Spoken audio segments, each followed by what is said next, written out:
It all started with an accidental Google search and ended with an epic journey through the Mackenzie River, the largest river in Canada. 40 days and too many paddle strokes to count, though he did tally it to around 1 million swings. Brian Castner is now bringing readers along his historic journey.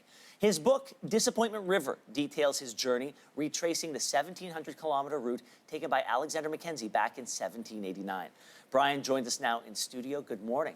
It's great to be here. Thank you. Okay, so this is a heck of a story, and you tell your family that you're going to do this thing, Right. They've got two questions: are you going alone, and are you bringing a gun? That's right. And your answer to both questions was no. No. So at first I asked my wife to go. She was smart, and she said no. I thought, I've got sons that are about the right age. Should I take a son? And she said, if you need somebody for safety, you can't be dad, Right. and then have your son help you out. And no, I didn't take a gun because I didn't want to worry about a rifle in the boat. I didn't want to meet people armed. That would just, color the interactions, of course. And honestly, for bears, you can avoid brown bears and black and grizzly. It's only polar bears that will hunt you, and we'd only be in polar bear territory for a few days. That's all it takes, though. All right, we're gonna get to your cast of characters in a moment, but take me to the genesis of this idea. I was searching to write a new book. I've written a lot about bombs. I have a military background. I wrote a lot about the wars in Iraq and Afghanistan. And instead of writing about what I know, I was thinking, what books do I most like to read? And is this kind of forgotten history, or at least for Americans, undiscovered history and travelogue? And yes, I was searching for something completely different, and I stumbled upon, what I Googled was Lewis and Clark of Canada. And that's how I ended up with Alexander Mackenzie. And as an American, I had never heard of this guy, and I was just amazed I didn't know the history. Okay, so who did you sign up to bring with you on this? So I brought 4 friends. Like I said, I was in the military. I was a bomb technician, and so I have 2 of them are military buddies from Iraq. One of them was a fellow writer from Wisconsin, and he was just, David Chrissinger, he was just really, sturdy, and I knew that he could handle the camping. And then the 4th guy was a guy named Jeremy Howard Beck, who was the opera composer that composed the opera of my first book, The Long Walk.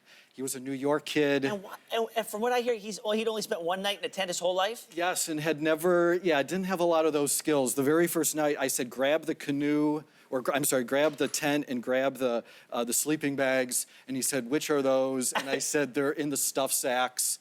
And he said, what's a stuff sack? What did he bring to the table? He brought that he could drop everything as his full-time job is writing opera, and I needed somebody at the last minute. Let me say this, he was a changed man by the end of it. Well, I have to imagine that you'd be changed by this. But let's talk about the historical component to this, because there was a physical transformation that you all went through and sort of an appreciation of nature. But, you brought along Mackenzie's travelogue, his travel journals. Right. What did you learn? What did you discover while doing this?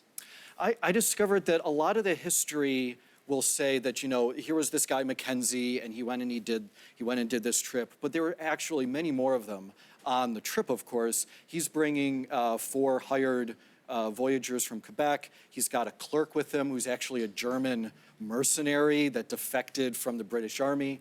And then he's got his indigenous partners, Augina, who's the great trading chief of the Northwest, and his hunters and their wives. And they've put together this team that's really for self-sufficiency. And I think it's all the different personalities involved that I was trying to bring out in the book. Talking about the people you met along the way.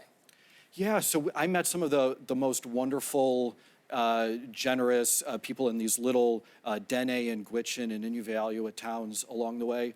I also honestly saw a lot of poverty and desperation, and I had read about the suicide rates and the alcoholism rates up there, and I guess I knew what I would find, and yet it was still, it's difficult to see.